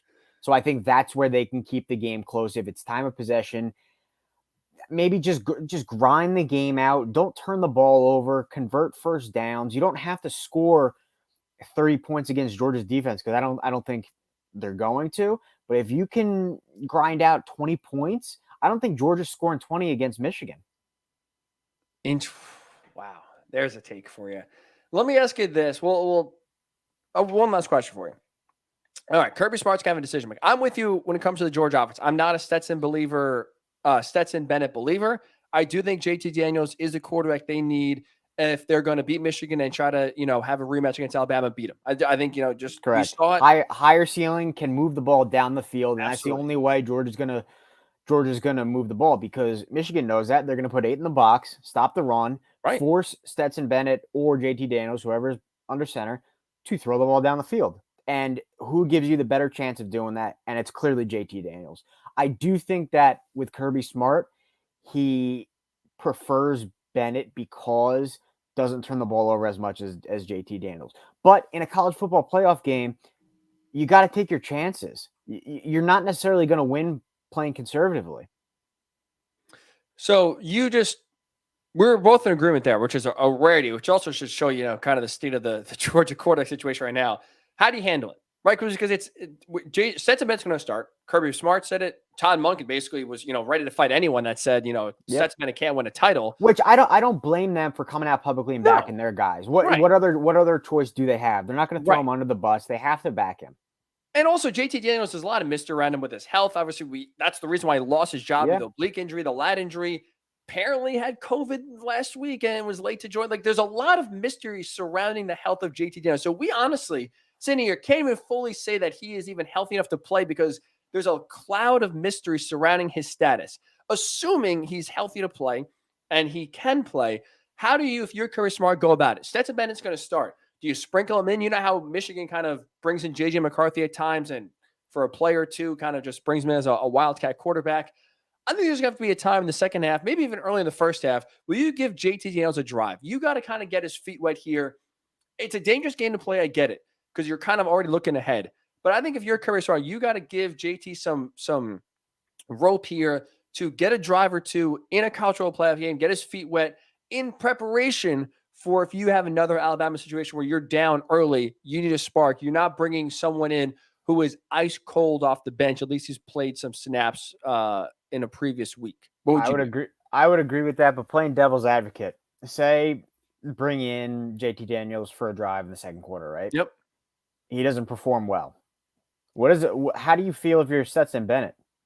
Does that affect you moving forward in the game? Knowing that, wow, I haven't played well enough. They're trying to see what else they have. It's fair. No, it's a dangerous game to play. It's not. I'm not saying it's easy. I think that's why Kirby Smart's not going to do that. I think he's just going to live and die with Stetson Bennett. Although I think it should be JT Daniels from the start. But that's why we're not getting paid millions of dollars. That is very true, and unfortunately, that kind unless of you are, I don't know. No, I'm not. Okay. No. Maybe next year. Maybe after Kirby Smart listens to this and he'll bring us on his staff. But no, that is not why the millions of dollars. But as we do know, by the way, that conservative nature from Kirby is also why Justin Fields left to go to Ohio State and why they made the college football playoff twice and Georgia didn't. So, we'll see if a lesson was learned there. All right, Zim, this is why we pay the big bucks, to come and give your knowledge of picks. Forget college football talk.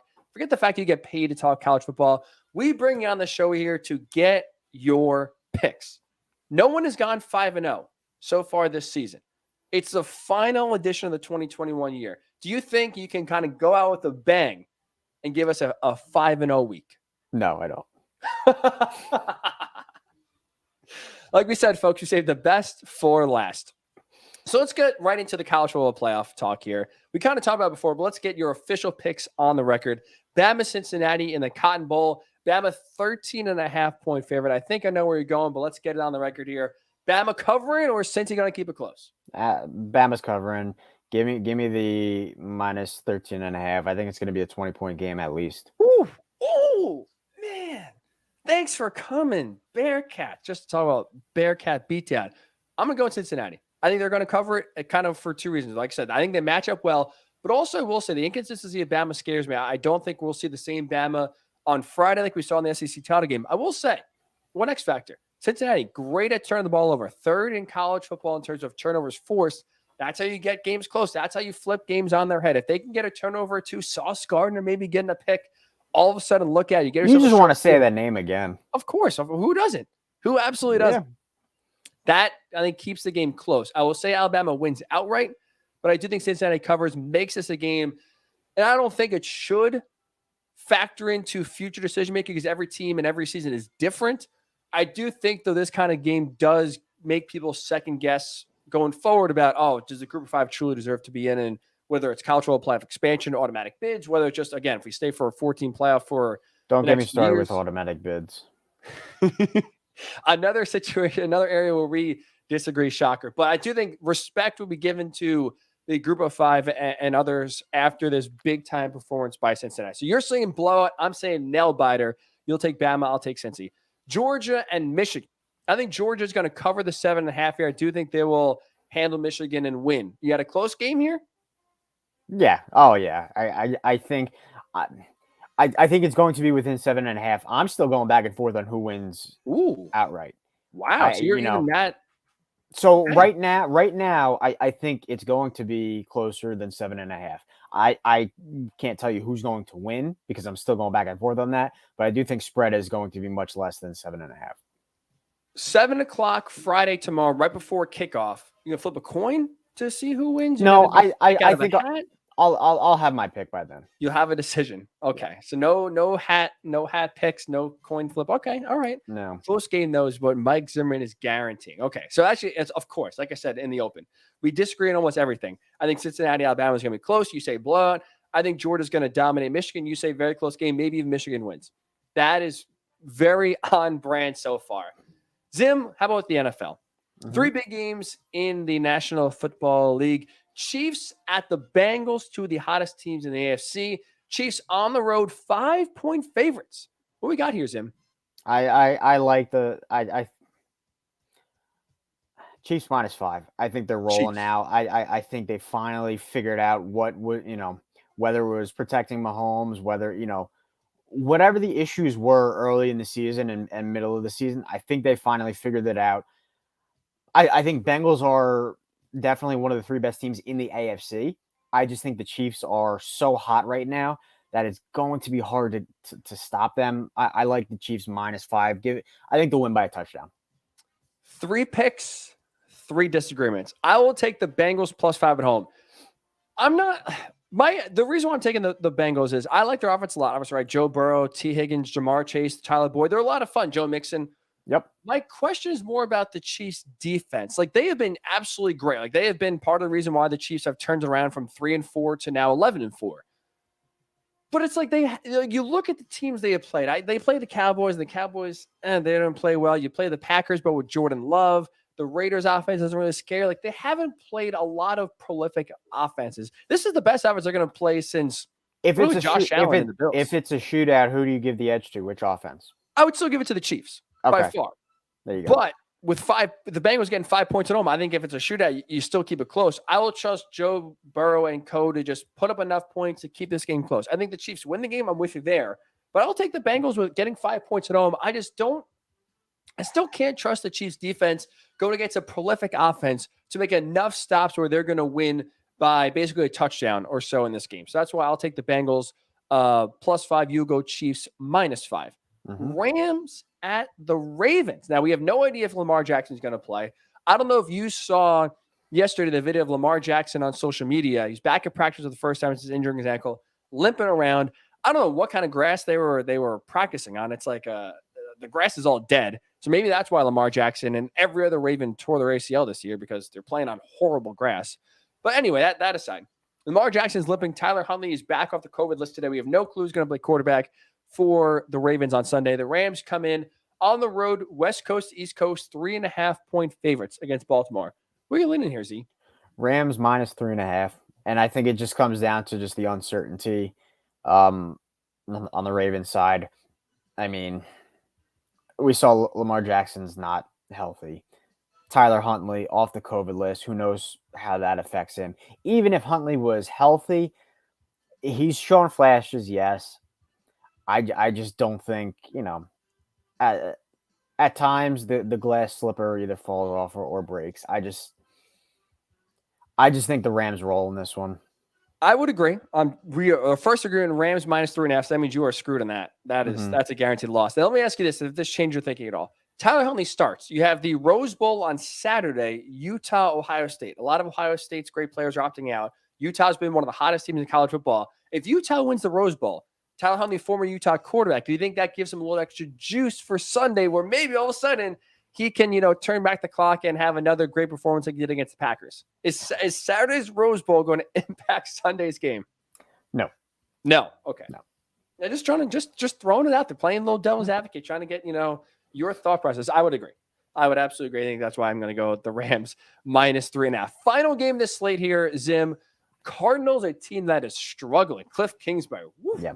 3 losses in a row, including to the depleted Colts last week. Thank you very much, Cliff. They're going on the road, taking on the Cowboys. Cardinals are getting 5.5 points. Where are you going here? Cowboys -5.5.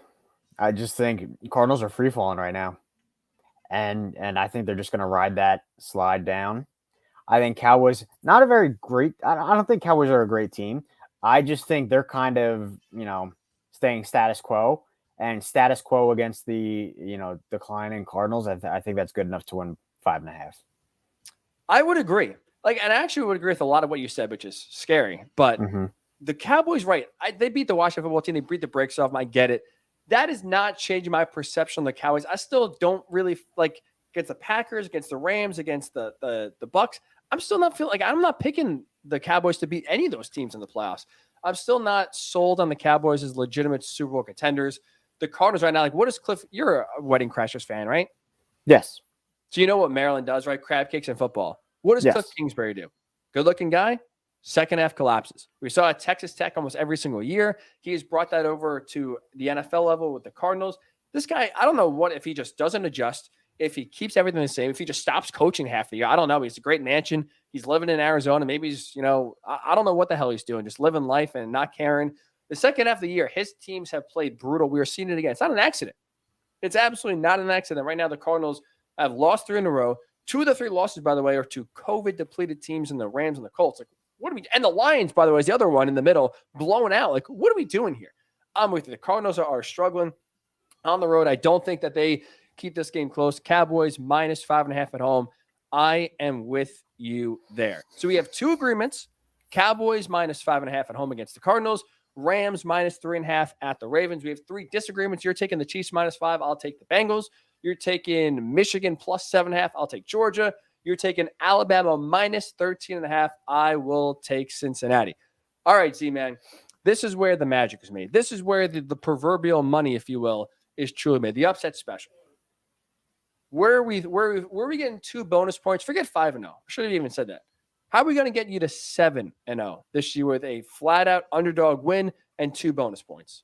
So I'm actually going with a game that it's coming on in about an hour or so. Maybe a little over an hour. College football ball action. Let's go. Give me South Carolina plus 11.5 against North Carolina. Ooh. I think Shane Beamer's got things rolling down in Columbia. I think North Carolina has struggled a lot under Mac Brown this year. Yeah, I think they will be better in the future. That Mac Brown doing a good job recruiting. But I think in terms of this bowl game, I think the Gamecocks are relatively hot. I think they're playing good football. I think they're catching North Carolina at probably their lowest of the season. Give me 11.5 for the Gamecocks. 11.5 in the Duke's Mayo Bowl. Now, let me ask you this. You're a big college football fan. You love bowls. I love bowls. If you were a college football coach, are you losing the Duke's Mayo Bowl on purpose to avoid a Mayo Gatorade bath? That's probably the best question you've asked all day. What can I say? That's why I get paid the big bucks. No. I'll take it. I'm a team guy. Give me the Mayo. I would avoid. I'll be honest. Now, did you see the quotes from Shane Beamer and Mac Brown? Yes. I don't think either of those two coaches are going to be avoiding or coaching to lose, I should say. I think Mac Brown said what? They'll take a frying pan to the face if it's a win. Would you take a frying pan to the face or a Mayo Gatorade bath? Oh, give me the Mayo. Really? Oh, I'll take a frying pan to the face. 10 out of 10.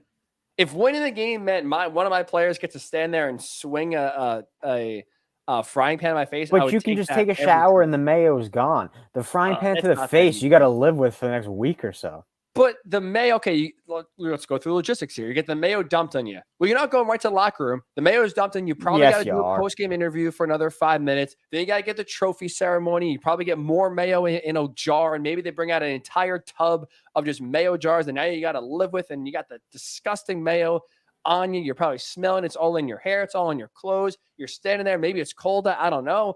And it's just like you are just miserable for another at least 20 minutes. Your guys are fired up. They're celebrating. Then, by the way, you got to go to the locker room. Then you got to give a post-game speech to all your players. Probably got to go to the post-game press conference, talk about the big win. If you're Dana Holgerson, who knows? Maybe, if you're Brian Harsin, I should say. And if you're the loser of that game, you give a 30-minute press conference. And all of a sudden, now you're waiting even longer than you have to get to the press conference. And you have to answer all the questions about the big win. You are in Mayo for at least an hour. At least an hour. You think about this way too often and way too into detail. That's why I would take a frying pan to the face. No. Okay. Well, I'm not going to go to Duke's Mayo Bowl for my upset pick. I'm going to actually go to the NFL.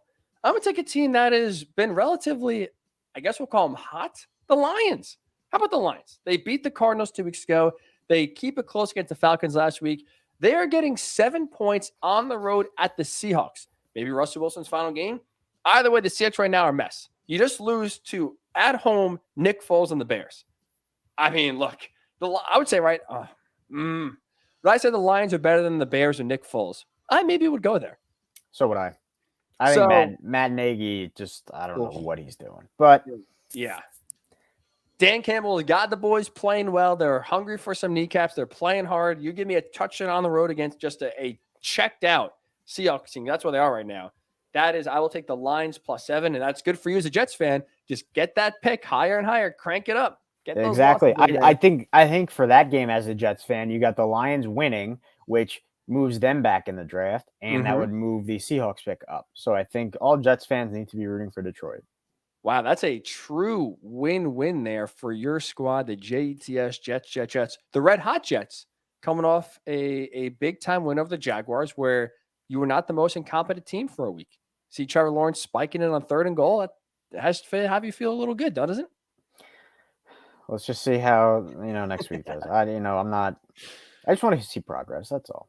That's it. Z-Man wants to see progress. Well, we are at least progressing this show. The show has gotten a lot better the last half hour with you on it. So we appreciate you coming on the show, giving us your insight on college football. Probably wrong picks, but we appreciate you jumping on here and finishing out 2021 in style. Thanks so much, Ryan. Really appreciate you having me. Ryan. Oh, wow. Very formal here. Thank you for that. What else am I supposed to call you? Hickey? I don't know. Hey, that works. I mean, whatever you want to say, Zimmerman, but we'll go. Ryan is very proper, very formal. That is the tremendously talented, wrong opinionated Mike Zimmerman. We're just kidding. We do love Zim. He is the man. We appreciate him hopping on. We do return here on the Ryan Hickey Show. Could Aaron Rodgers retire? We'll discuss that when we do return here. It's the Ryan Hickey Show right here on the Worldwide Sports Radio Network. It's the Worldwide Sports Radio Network.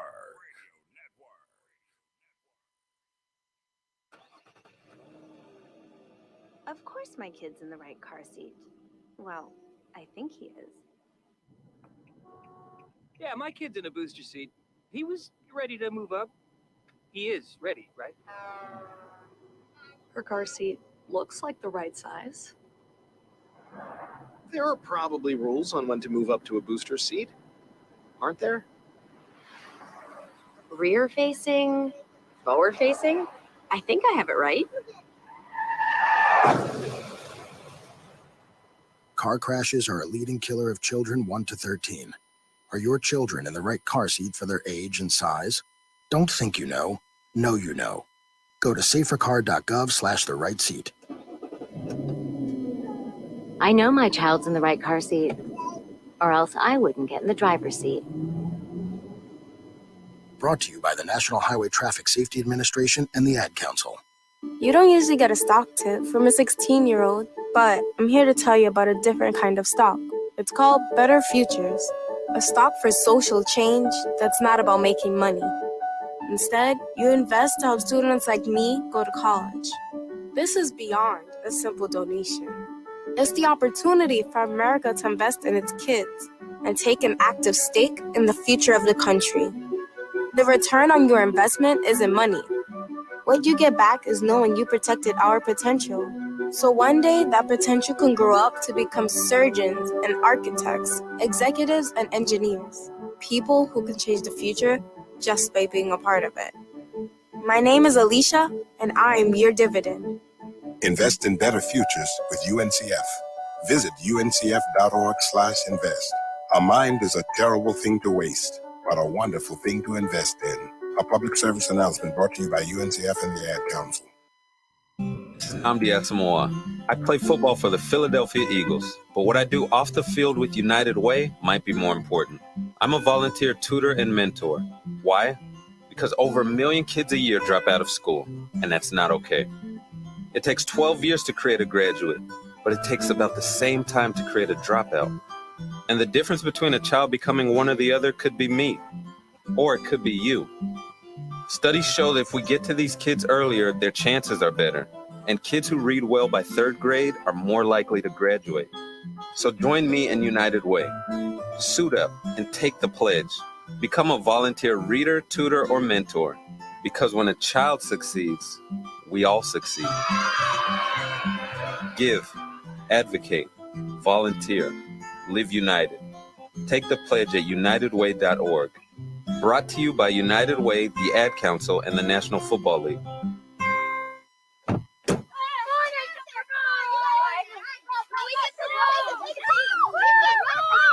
They'll challenge your authority. They'll try to break your will. They'll push you to the edge of your sanity. Because that's what kids do. But this car is your territory, not theirs. Defend it. Who makes the payments? Who cleans it? Who drives it? You do. That's who.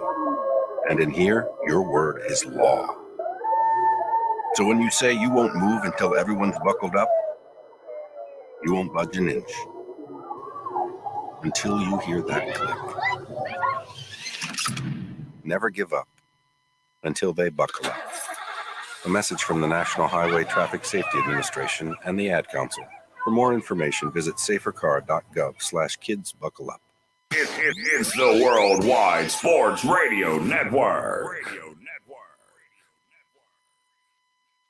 Welcome back to the Ryan Hickey Show, right here on the Worldwide Sports Radio Network. Black Jesus. And welcome back into the Ryan Hickey Show right here on the Worldwide Sports Radio Network. A very happy early New Year's to you. We appreciate you on the final show of 2021, making us a part of your Thursday morning.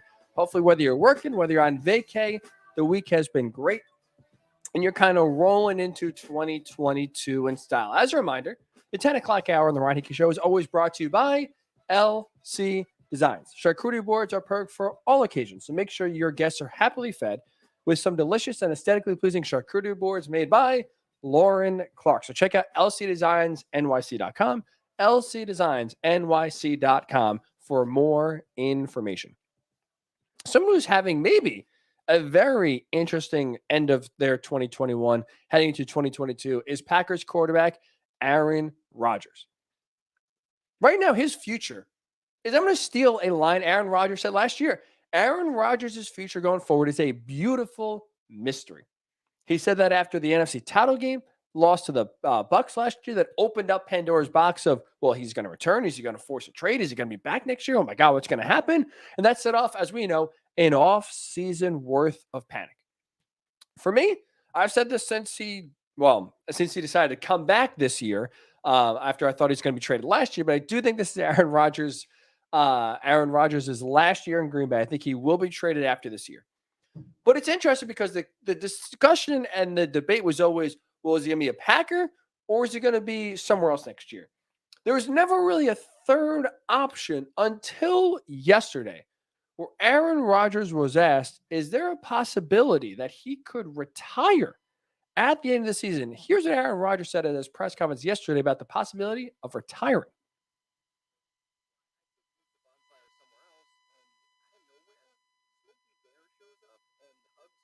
I wouldn't rule that out. I think that I'm just enjoying this season for this season. And I think there's playing next year will definitely be in the thought process. One of the things that obviously, and you and I have talked about this over the years, wanting to not be a bum per se on the way out and to still be able to play, I think is important to me. If this year has stopped me anything, it's that, I still can play. I still have a love for the game. I'm still super competitive and still enjoy the process of the week. I miss practice, and it's tough to not be out there week after week now, but I still do love competing, and I love being out there. It just, there'll be a lot of things that'll weigh in the off season. All right, so there's Aaron Rodgers talking about saying, yeah, it's a possibility. We all think about it a lot in the offseason. He mentioned that the decision he's going to make is going to be quick. Come offseason time, one way or another, either he's going to obviously return, he's going to be at the Packers, he's going to be elsewhere, he's going to retire. He said that decision is going to be made relatively quickly. I don't believe there's a chance Aaron Rodgers is retiring after this year. I think he will still be playing by the time COVID is finally out of here, right? You listen to scientists, to doctors, maybe we'll return back to normal, I don't know, 2022, 2023, 2024, somewhere around there. The next, hopefully 2 or 3 years, this pandemic will obviously be over. Pray to God it's over by 2024. My goodness, if we're still sitting here 2 years from now, kind of in the same world we're in, we're all going to need help. And Aaron Rodgers' future is the least of our worries, that's for sure. But I think by the time COVID is out of here, by the time we are finally truly 100% back to normal, Aaron Rodgers is still going to be playing quarterback, which means at least another few years. Here's why. A few reasons why. Number one of the reasons he listed for retiring early and thinking about retiring after this season is because he said what? He doesn't want to be a bum. He doesn't want to be holding on by a thread. He doesn't want to be limping to the finish. I love Peyton Manning. He's an all-time favorite athlete of all time. Big-time Colts fan. He's a big reason why. With that said, Peyton Manning's final year. Now, they won the Super Bowl with the Broncos, but Peyton Manning wasn't exactly the number 1 or number 2 or 3 or 5 or even, frankly, 10th reason why they won the Super Bowl. He was hanging on by a thread. It was, I hate to say it, hard to watch at the end, right? He just did not play well at all. The arm was dead. Wasn't really playing well. That defense was all world. So Aaron Rodgers basically is saying, I don't want to be Peyton Manning 2.0. I don't want to be just out there where it's tough to watch, or even maybe a better example is even Big Ben. Not that he's playing horribly this year, but he is, he's up there. It's been a tough year for the Steelers. Eli Manning, same thing. He was benched his final year for Daniel Jones. It was tough to watch. He doesn't want to be one of those quarterbacks that are an all-time great that have a tough finish. That's kind of one of the final things we remember. Okay, I respect that. I totally understand that. I like where he's coming from. I think Drew Brees retired right at the right time, and I think that it does mean something to kind of not retire on top per se, but retire before the lasting image is kind of getting clowned and making fun of, the final year or two because he's playing so bad. With that said, though, Aaron Rodgers doesn't have to worry about that anytime soon, right? There's nothing he has to worry about in terms of falling off a cliff next year or even the year after. He won the MVP last year. He's frankly right now the favorite and probably going to win the MVP again this year. Is he all of a sudden going to be one of the worst quarterbacks in the NFL next year? I don't know about you, but I would find that extremely hard to believe. And that's the only thing that could have that happen is, frankly, injuries, right? His play is still extremely high. His arm is still alive. His accuracy is still, as great as has ever been. He's still making every throw in the book. He's great. And then this is with the toe that's given him a lot of issues. He's still not as mobile, and he's still making all these great throws and still leading the Packers to an 11-3 record or 12-3 record so far, or 11-4, whatever it is, through the first 15 games of the season. He has been tremendous. So you don't, he doesn't want to be a bum. He's afraid about kind of falling off the cliff at the end. You don't have to worry about that because for him, his play is still at an extremely high level where he'll be fine for the next 2 or 3 years at bare minimum. Okay, so that flushed that out. He's not going to retire at the end of the year because his play has fallen off a cliff. He even talked about, in that clip too, he hates missing practice. His competitiveness is still there. He hasn't practiced really at all this year, in part because of the toe injury that he suffered where the broken toe, he's basically been, barely able to walk and barely able to play pain-free during the game. Obviously, he missed time because of COVID and missed 10 days. So he has been off of the practice field, away from his teammates, at home, or even away from the facility for a large part of this year. And he's mentioned he hates that. He still has that burning passion to be at practice. He still wants to grind. That is important. That is really important. When you still have the love of the game, when you still love the game enough to you want to, practice, where you look forward to the hardest part of playing football, that's still really important. Right? Playing the game is the easy part. Every NFL player will tell you that. Playing the game is the reward. The practice, the offseason workouts, the training camp, that part's a grind. The meetings are a grind. And Aaron Rodgers has said, I still look forward to going to practice. I hate missing practice. The competitiveness there is still important that, he has that fire. I don't think he could just retire at the end of the year and be okay with it, be at peace with it. I think he would truly still have that urge, that itch to compete and to win. So his play is not dropping off anytime soon. That's not going to be a reason why he retires. His competitive fire is still there. That's not going to be a reason why he retires. And let's call for what it is. Aaron Rodgers, to me, perceptually, is a vengeful person. He is someone that loves to avenge someone who does wrong. He is someone that loves to really make someone pay for a mistake. I think when you look at how this Packers season is going, how 2022 is going to be, no matter how this season ends, it's going to basically be an automatic vengeful season for Aaron Rodgers. Here's why. Few possibilities for how this season ends, right? Let's say it goes great. The Packers win the Super Bowl. Aaron Rodgers gets ring number 2. Just for the reason I listed below, I don't think he's going to run off from this right off in the sunset. I don't think he's going to win the Super Bowl and say, you know what, guys, that's enough. I'm out of here. He still could play at a high level. He still has the fire to win. I don't think winning a Super Bowl is going to change that. So he's not going to ride off in the sunset winning Super Bowl number 2, which means one of two things.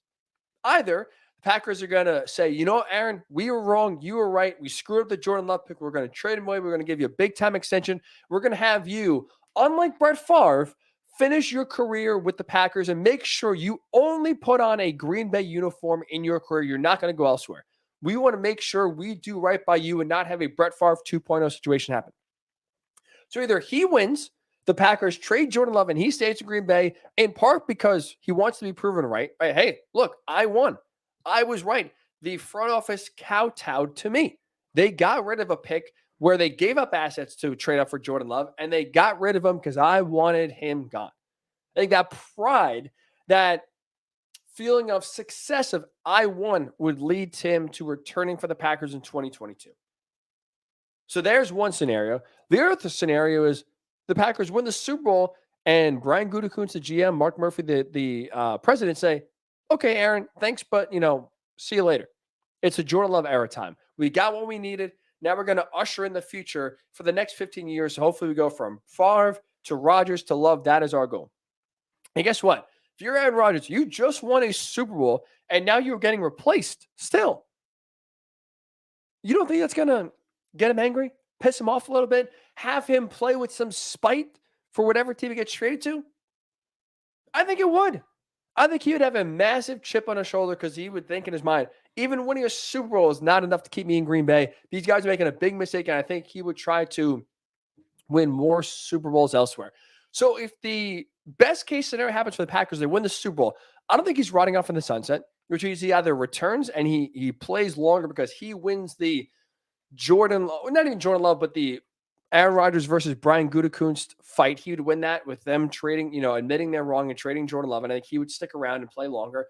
Or they win the Super Bowl, but they still want to give, Jordan Love the starting opportunity and they move on from Aaron Rodgers. I think he's going to be very upset by that, play with some revenge in his mind with whatever team he goes to. That's if they win. If they lose in the playoffs, again, I don't think he's retiring. If they lose in the playoffs, it's the same scenario. Either you're keeping Aaron Rodgers. He's going to come back after another postseason loss, the third in a row, maybe in the NFC title game.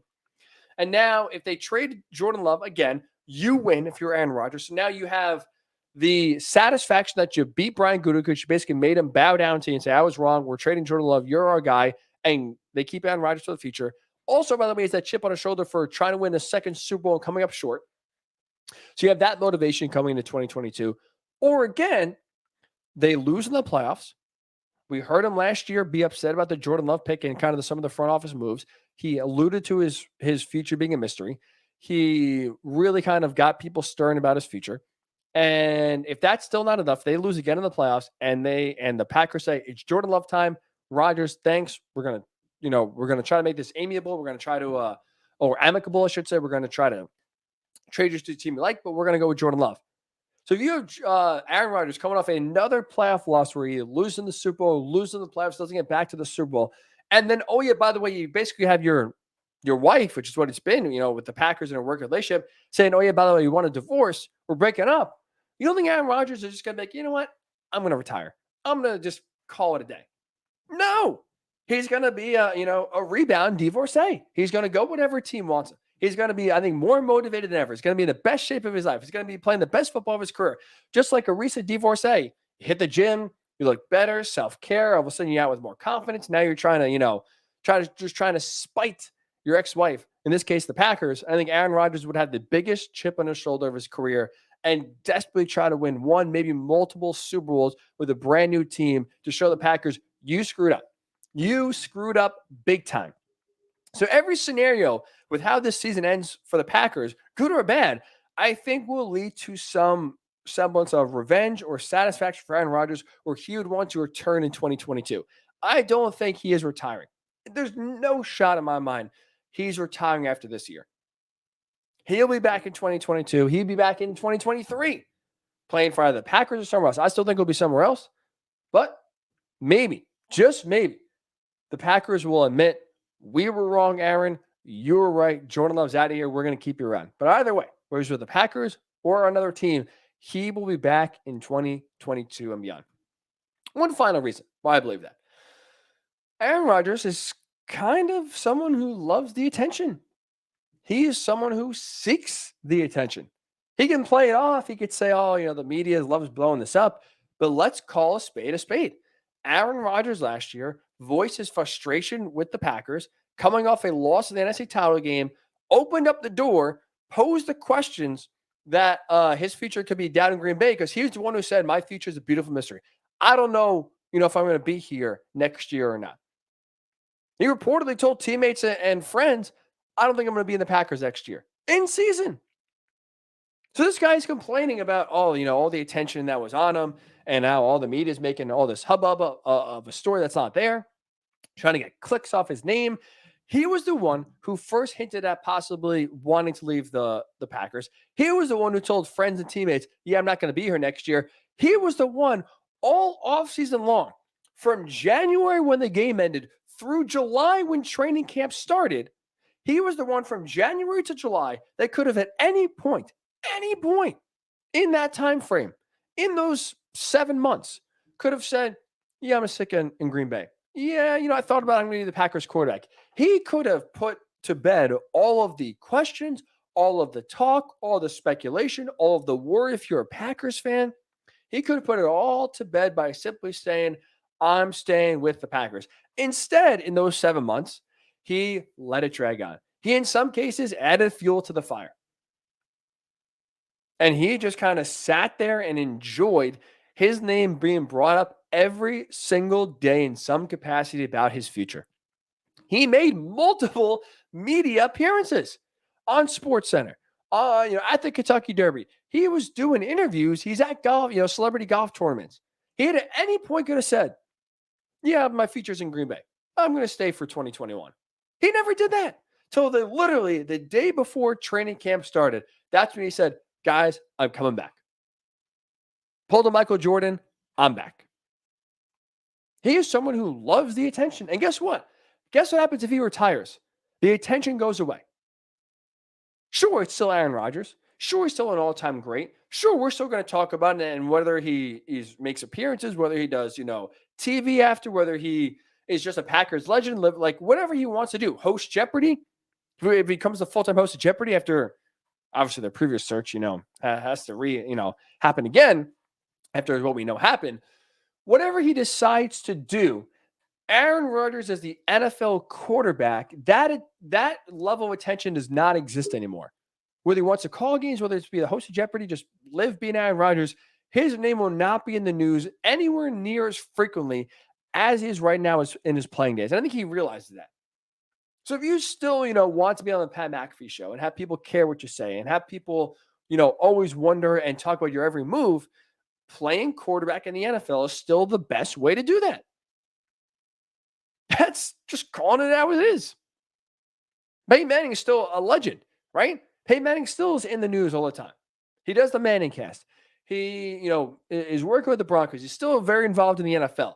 But are we talking about Peyton Manning every day? Are we talking about Peyton Manning once a week? We're not. When he was playing, Peyton Manning this and Peyton Manning that. When he retires, you go out of the shadow. The everyday grind, if you want to call it, or the news cycle, the everyday news cycle now goes on without Peyton Manning. It's going to go on without Aaron Rodgers. And I think he, in one sense, realized that. And I don't think he's ready to give up the attention because, again, he just spent an entire offseason where everyone was questioning and fawning over his future. Guess what? That's going to happen again, by the way. That's going to happen again. This offseason is going to be loaded with Aaron Rodgers questions, with Russell Wilson questions, with Deshaun Watson questions. That's why I don't think Aaron Rodgers is going to retire at the end of the season. He'll be back. I'll be absolutely floored if he hangs it up and decides to retire.